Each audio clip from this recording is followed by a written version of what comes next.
Hello my dear friends, you're in the Military with Summary channel. In this video we're going to discuss the most important events that took place during the previous 12 hours in the world. And first let's talk about the conflict on the territory of the Middle East, and first let's talk about the relations between the United States of America and the NATO organization. During the previous nights and during the previous evening we received lots of very important statements that were made by the President of the United States of America. He said that NATO wasn't there when we needed them, and they won't be there if we need them again. Remember Greenland, that big, poorly run piece of ice, President Donald Trump. So this is a very important statement made by the President of the United States of America. Another one, they were tested and they failed. So what exactly the President of the United States of America is going to do with this?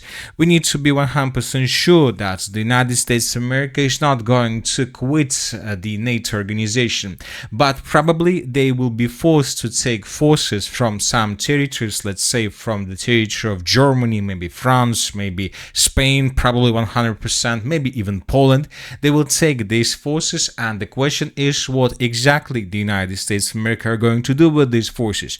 And the answer probably is clear. They're going to redeploy these forces, and probably even not the forces but equipment, and more precisely air defense systems, in the direction of the Middle East. So for example, today we have something similar that was stated by different sources. For example, this is another important article that was published by the US authorities. The Wall Street Journal.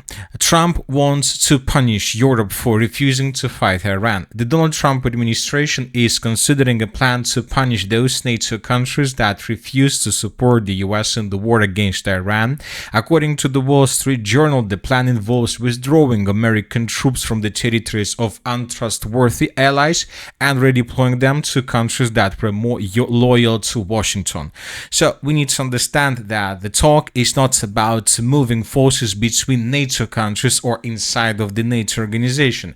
Obviously, the Wall Street Journal is trying to tell us that the United States of America are going to take some forces from the territory of Europe, once again France most likely, Italy, Spain, probably Spain 100%, and they will take these forces, especially not just forces. The forces is not the most important thing. The most important thing is air defense systems, Patriot systems, missiles for these Patriot systems, aircrafts, helicopters, vehicles, and so on. And they will move these forces to allies or those who was friendly to the United States of America during the conflict, during the first phase of the conflict on the territory of the Middle East, which means that these forces would be redeployed in the area of the Middle East, and they will be stretched and spread between the United Arab Emirates, Qatar, Bahrain, Kuwait, and of course Saudi Arabia, and of course the Israeli state. So this is what is going to happen. Nobody is going to quit. This is the way how the President of the United States of America is trying to explain the world why is he forced to build up and to move more forces in the direction of the Middle East. Why are you doing this? During the previous days you have said probably 400 times that the Iranians were defeated completely, and now you are forced to bring more forces in this direction. So that is why the President of the United States of America is using these sentences. He's saying that he's punishing NATO, that they didn't support him, and now he will remove forces from the NATO countries, and now these countries will be forced to stay one on one with the Russians. So this is like a punishment from my side, but we need to understand that this is not like this. This is the thing that media shows us. The President Trump is going to use these forces to reinforce his contingent, the contingent of the United States of America on the territory of the Middle East. But the most important question, why is he doing this? Several days ago, he announced a ceasefire, 2 weeks ceasefire, 2 weeks truth, and according to him, and he believes that this truth will lead to long-term solution. But we know now that most likely this is not going to happen. And this is not just about Iran or the United States of America, it's even more about Israel and Lebanon. During the previous 24 hours, we received lots of important statements on this matter. And now the question is, the most important question is that concerns probably every single person in the world, every single diplomat in the world, whether the Lebanon and the Lebanon issue was included into the 10-point plan that was provided by the Iranians or not. So this is the most important question. And now let's move back to the situation that took place several days ago. And once again, let's return to this 10-point plan that was provided by the Iranians. And according to this 10-point plan, Iran says that US agreed to no commitment to non-aggression. This is the first paragraph, and last paragraph, cessation of war on all fronts, including against Hezbollah and Lebanon. So this is the plan that was provided by the Iranians, and according to information we have currently, the President of the United States of America and the US authorities are saying that this is not the plan that was provided by the Iranians, but they don't want to show details because the negotiation process is ongoing. They don't want to publish the details of these talks. And now the question is what to do with the Lebanon. And for example, the J.D. Vance, the Vice President of the United States of America, stated that if Iran wants to let this negotiation fall apart over Lebanon, which has nothing to do with them, that is ultimately their choice. We think that would be dumb, but it's their choice. That was stated by J.D. Vance. Another important statement: I think the situation with Lebanon is a reasonable misunderstanding. Neither we nor the Israelis said that Lebanon was going to be a part of the ceasefire. So these are the statements of the US authorities. They don't understand why people in the world are raising this question and are raising this issue, because nobody was talking about Lebanon during the negotiation process. But the thing is that not everything is so simple. For example, today the Pakistani foreign minister reiterated Islamabad's position that the ceasefire brokered yesterday included Lebanon. And we know that currently the state of Pakistan is in the middle of the negotiation process between the coalition and the Iranian side, and the Pakistanis probably knows for sure what are they talking about. If they say that the Lebanon was included into this 10-point plan, this means that they are familiar with the situation, obviously. Another important thing is not just about the parties that are currently involved into this negotiation process. It is very important to understand the opinion of every single state in the world, not just the opinion of the Middle States, but obviously the opinion of every single country. And for example, Pakistan is the first state that stated that Lebanon was included, not must or should, but was included into the negotiation process.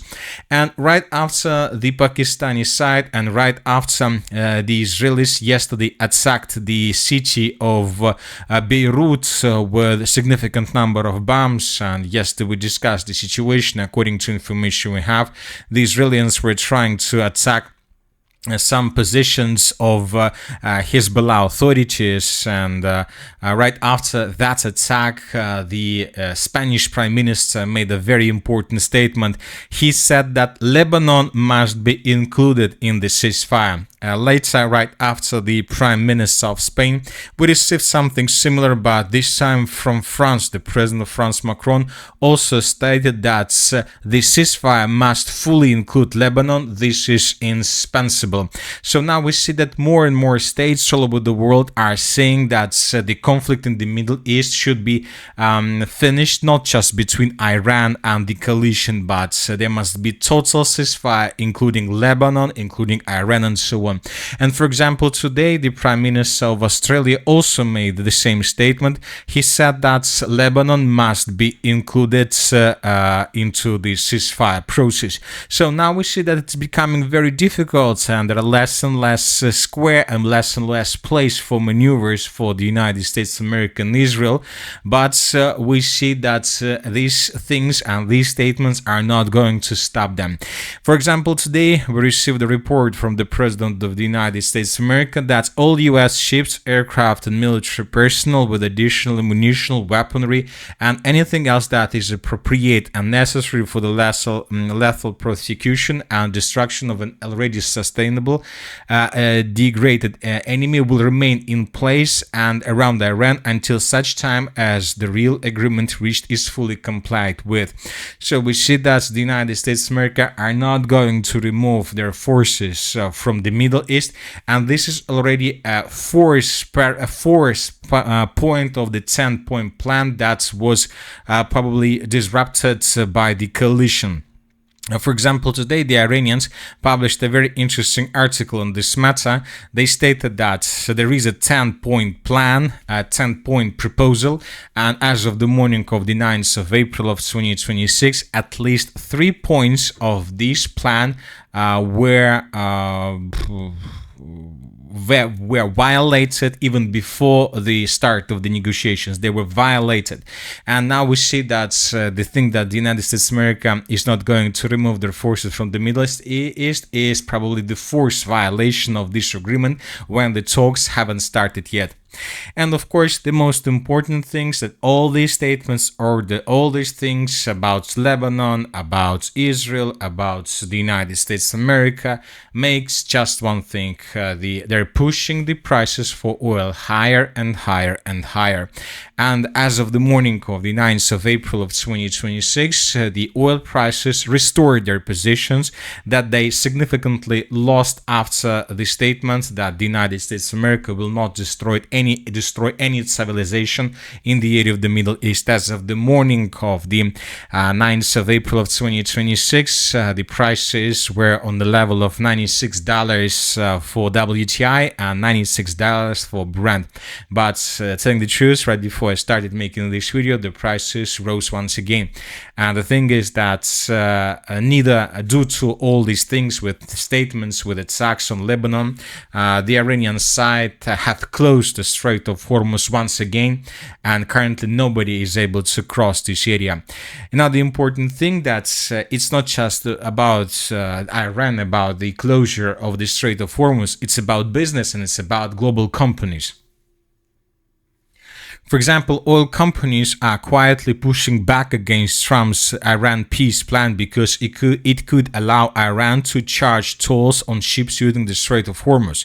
Executives warned that adding fees of around $2.5 million per shipment, along with higher insurance costs, would drive up global oil prices and could even expose companies to sanctions violations.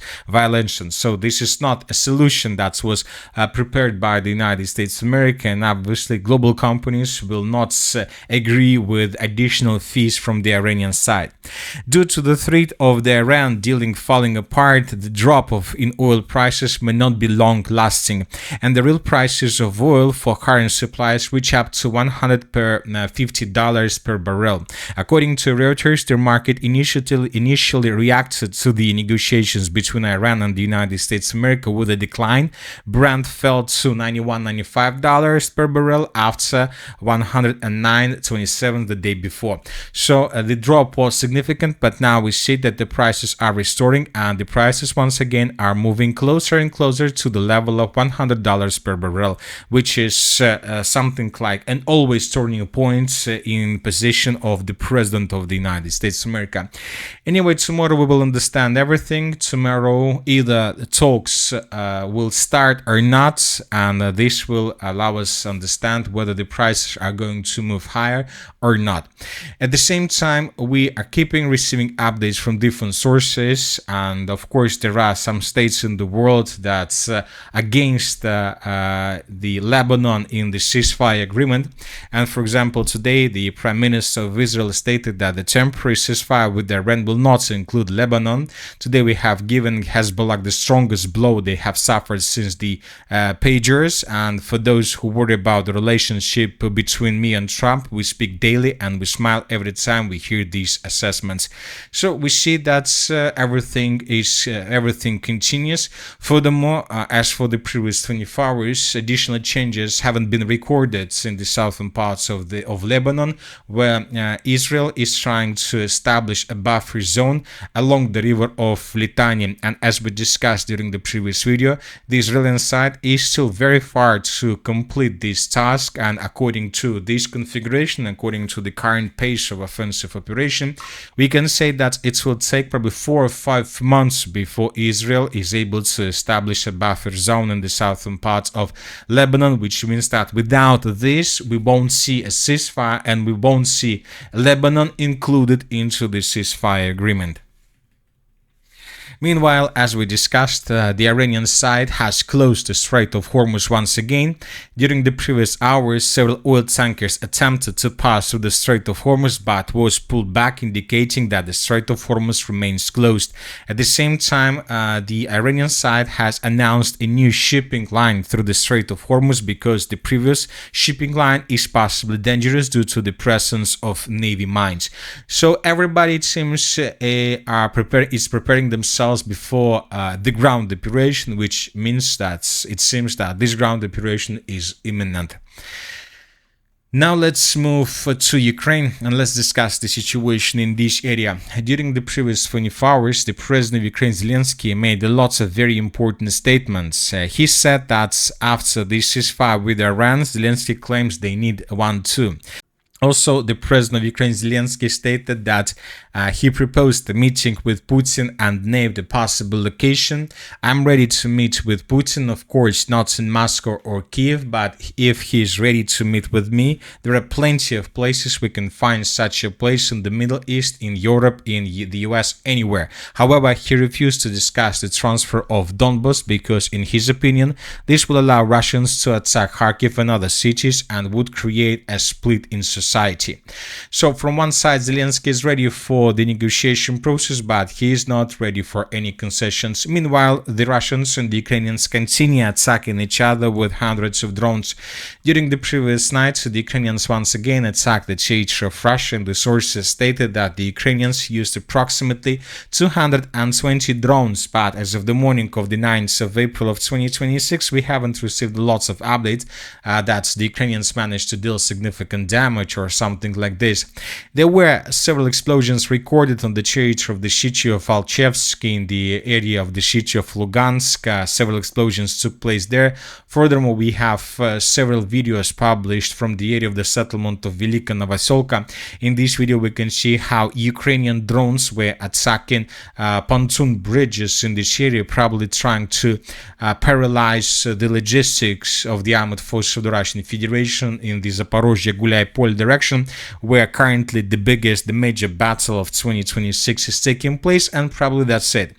As for the Russian side, we received lots of updates, so let's discuss them. But before we move, a few more important videos were published related to strikes that were carried out by the Ukrainians in the past. First, let's talk about Crimea. If you remember, just a day ago, the Ukrainians attacked the city of Feodosia and they damaged this oil depot. And today we received the video, the comparison between the dates. And here we can see that as a result of attack, at least one oil refinery, one oil reservoir was destroyed as a result of attack. Another video is coming from the area of the city of Nizhny Novgorod. Here we can see a facility, oil refinery, that was also attacked by the Ukrainians on the night of April 5th. And here we can see the changes between the dates. And as you can see, as a result of attack, as for this facility, indeed, the Ukrainians managed to damage some segments, some part of this facility, and probably they managed to damage this part significantly. Some holes were recorded, as you can see, which means it will take some time for Russians to repair this area. And the comparison video was published from the area of the city of Primorsk that was attacked at the beginning of April of 2026, and here we can see the changes as well. And as you can see, as a result of attack, the Ukrainians managed to damage 3 reservoirs, but not to destroy them. Just some black points were recorded on these objects of oil infrastructure. That's it. Now let's discuss the attack that was carried out by Russians. We have lots of interesting updates, so let's start.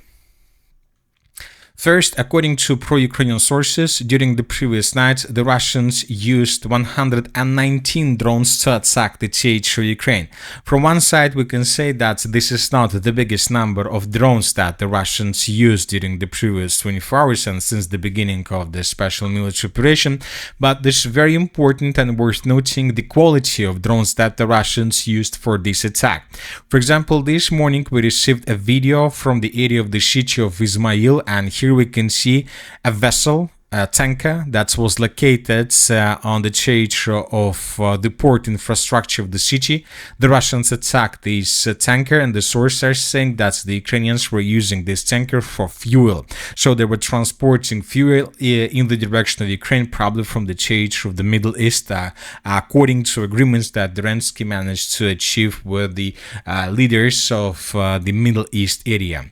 Two more videos were received from the northern and the eastern parts of Ukraine, and let's discuss them in details. So this is the video that was published from the area of the city of Gorodnya.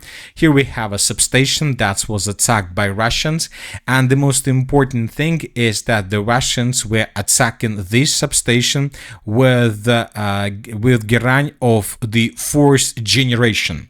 So as for the Russian strikes, almost since the beginning of this conflict, we've seen Gerань drones of the first, the second, and the third generations, but we haven't almost seen even a single time the use of Gerань drones of the fourth and of course of the fifth generations. There were videos, but we haven't seen them a lot much, so there are just plenty of videos were published during this conflict.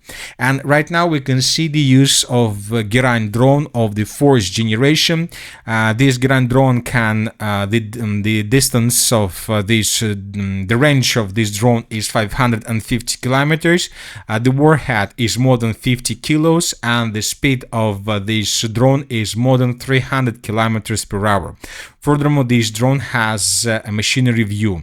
So here we can see the moments when the Russians were attacking the object of energy infrastructure and the theater of the settlement of Gorodnya with the use of this fourth generation drone.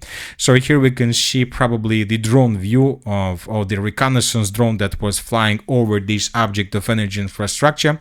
And here we can see how the Russians attacked this object of energy infrastructure. And we see that indeed the warhead of this Gerань is very, very powerful. As you can see, a very big explosion took place right after the Russians attacked this territory. Another important video was published from the area of the southern Sumy region, from the area of the settlement of by the name of Ahtyrka, and here we can see the use of Gerань drones of the fifth generation. And this is not just the fifth generation, just the number. This is a completely different design of these Gerань drones. So as you can see now, the Gerань drones of the fifth generation looks more like cruise missile than like a drone itself. And as for this generation, as for the fifth and the latest generation, the range of this cruise drone is more than 60 kilometers, 600 kilometers. The warhead is more than 60 kilos. The speed is more than 350 kilometers per hour.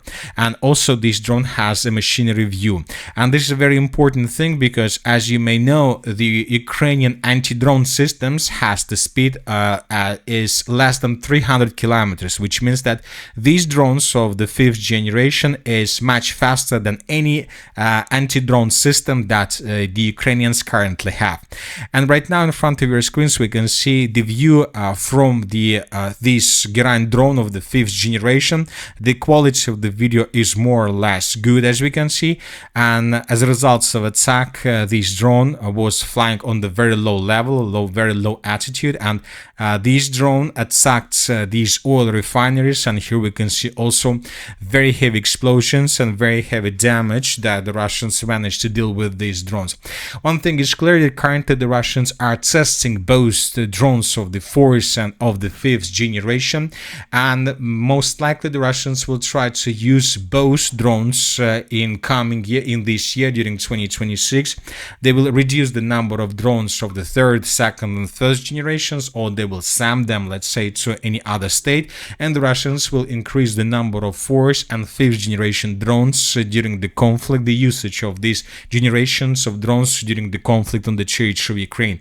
And it seems that in coming days the Russians may even launch a massive attack using these drones, and this can lead to unpredictable consequences and very heavy damages through the entire territory of Ukraine. Now let's discuss the situation on the ground. During the previous 12 hours, we received additional changes in the Zaporozhye direction. This morning, we start receiving reports that the Russians attacked the southeastern parts of the city of Zaporozhye with at least 4 to 6 Tornado-S missiles. They were attacking the southeastern parts, maybe the places of concentration of reinforcements that the Ukrainians were planning to use in the direction of the cities of Orekhov, Verkhnya Tersa, Furthermore, we have changes in the area of Andriivka, and these are the changes on the ground between the dates. This is the end of the 8th of April. This is the beginning of the 9th of April. We have adjusted the map based on the video that was published by pro-Russian sources. Here we can see how Russians were attacking vehicles of the armed forces of Ukraine in the area of the settlement of Andriivka. Based on this video, we came to the conclusion that these territories were recaptured by the Ukrainians, and based on this video, we have adjusted the map.